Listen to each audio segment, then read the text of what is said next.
par Toutatis, le protecteur de la terre, la tribu et ses sangliers sacrés. On se retrouve avec un dénommé Guy Vassel, que je connais maintenant, on va dire, depuis très longtemps. Oui, 30 ans, c'est ce qu'on appelle les amis de 30 ans. C'est les amis de 30 ans. Il faut se méfier des amis de 30 ans, on m'a toujours dit. Et là, il nous présente une toute nouvelle attraction, mais toute nouvelle. Elle a ouvert il y a 3 jours, le 8 avril, et c'est Toutatis. Et tout ce que je peux dire, c'est que je l'ai fait ce matin, et ben je m'en suis encore pas remis. Ça bouge dans tous les sens.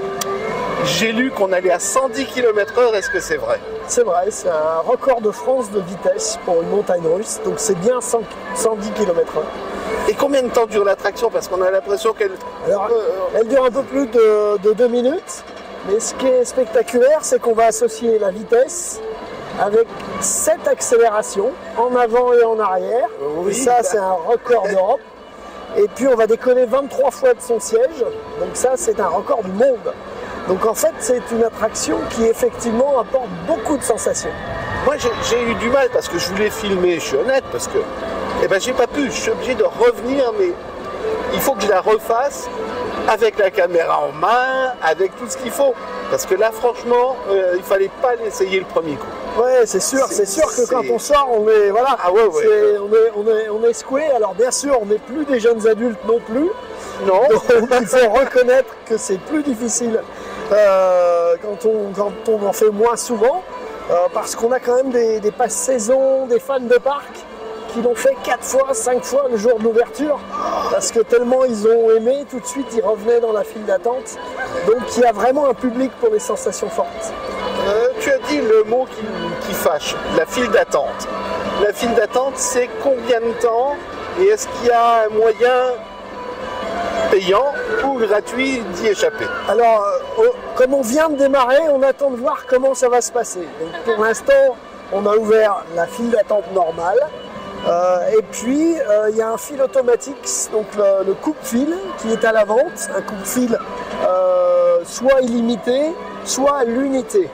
Mais celui-ci, il est limité, donc il y a un quota. Donc tout le monde ne peut pas l'avoir. Voilà.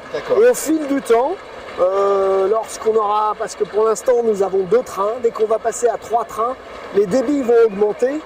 Et là, on pourra également ouvrir la file d'attente où on passe en solo. Et donc, ce qu'on appelle en anglais le single rider, où là, on pourra passer tout seul.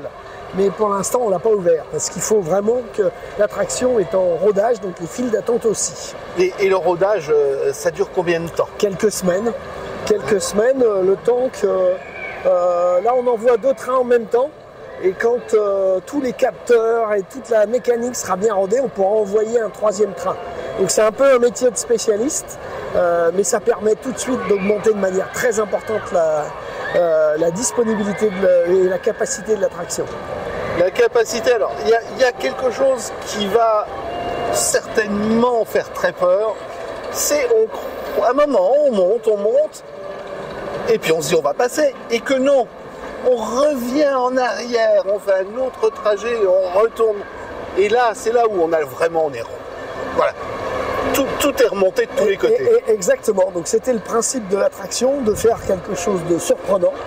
Et donc il y a un lancement, mais il n'est pas assez fort, et donc on ne passe pas la bosse qui est à 40 mètres de haut en fait. Et donc quand on redescend, il y a à nouveau une accélération, et là on part sur une flèche qui fait 51 mètres de haut. Et donc là, effectivement, c'est très spectaculaire parce qu'on décolle de son siège. Alors bien sûr, on est bien accroché grâce au bar, où on est vraiment bien soutenu, et on repart à 110 km/h.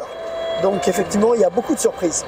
Et on ne peut pas le comparer avec les autres rides, c'est-à-dire les autres attractions du même genre, dont Osiris, si je ne m'abuse. Non, c'est pas... Si, c'est Osiris, on est suspendu par le haut. Oui. Et donc on a les pieds dans le vide et on va à 90 km/h. Donc ça reste une très très bonne attraction. Mais celle-ci va beaucoup plus loin et beaucoup plus vite. Donc effectivement c'est difficile de comparer. Et Tonnerre de Zeus, qui est la montagne russe en bois, là c'est encore d'autres sensations parce que ça bouge et ça vibre et c'est le bruit. Voilà. Donc c'est quelque chose qu'on n'avait pas. et c'est ce qu'on a souhaité pour être différenciant en fait. Qui a eu l'idée de celle-ci? Alors on est plusieurs, hein, on est plusieurs parce qu'on a un service à la Compagnie des Alpes de développement où on teste les attractions dans le monde entier et on imagine quelle sera la prochaine attraction. Et donc on a discuté pendant plusieurs années pour savoir ce qu'il fallait faire. Puis ensuite, il y a 4 ans de projet, il y a 2 ans de construction et c'est en ajoutant les éléments supplémentaires qu'on arrive à Toutatis. On peut postuler pour essayer les montagnes russes dans tous les pays du monde. C'est vrai. Quelle est la meilleure? La meilleure au monde? Alors ça, c'est selon les goûts, mais aujourd'hui, celle-ci, c'est probablement une des meilleures en Europe. Donc après, il y a des attractions qui vont plus vite, qui vont plus haut. Mais nous, c'est pas ce qu'on souhaitait. On souhaitait quelque chose de confortable, de parfait au niveau des sensations, pour que ça reste du plaisir. Et donc, par exemple, on n'a pas mis de looping volontairement. On a mis des inversions. Oui. Parce que les loopings, on les a à Goulirix. Donc il faut que ce soit complémentaire avec toute l'offre du festival Toutatis, parce qu'en fait, on a ouvert toute une zone avec une attraction familiale, avec une aire de jeu pour les enfants, un restaurant, une boutique. Donc c'est toute une zone Toutatis, ce n'est pas seulement l'attraction. Et c'est situé où pour ceux qui connaissent le parc? Alors pour ceux qui connaissent le parc, c'est au fond du parc en Gaule, hein, c'est la zone gauloise, puisqu'on est dans la forêt des Carnutes. Et donc c'est la réunion des tribus gauloises, où les tribus gauloises vont à un festival. Et donc dans un festival, il se passe plein de choses.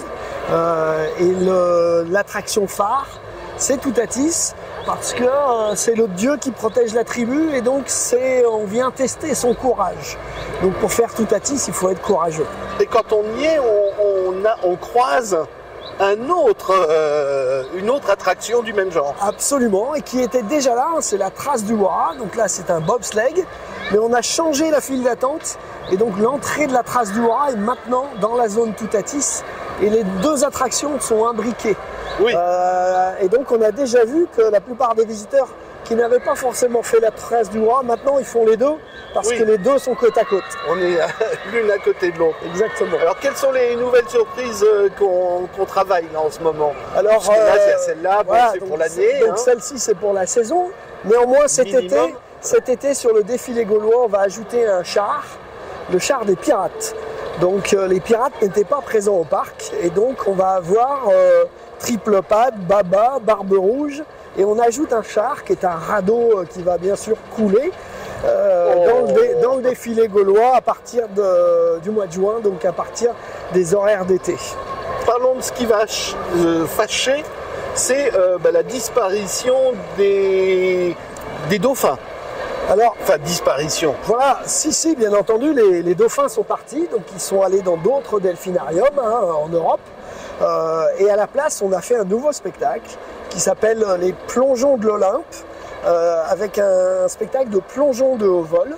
Et donc dans le lieu, on a créé une petite piscine et un immense plongeoir de 25 mètres de haut. Et donc c'est une battle entre des Grecs et des Romains, et des plongeons de haut vol à 10 mètres, à 15 mètres et à 25 mètres. Et c'est déjà un spectacle qui a rempli son devoir, puisque la note est meilleure que le spectacle précédent.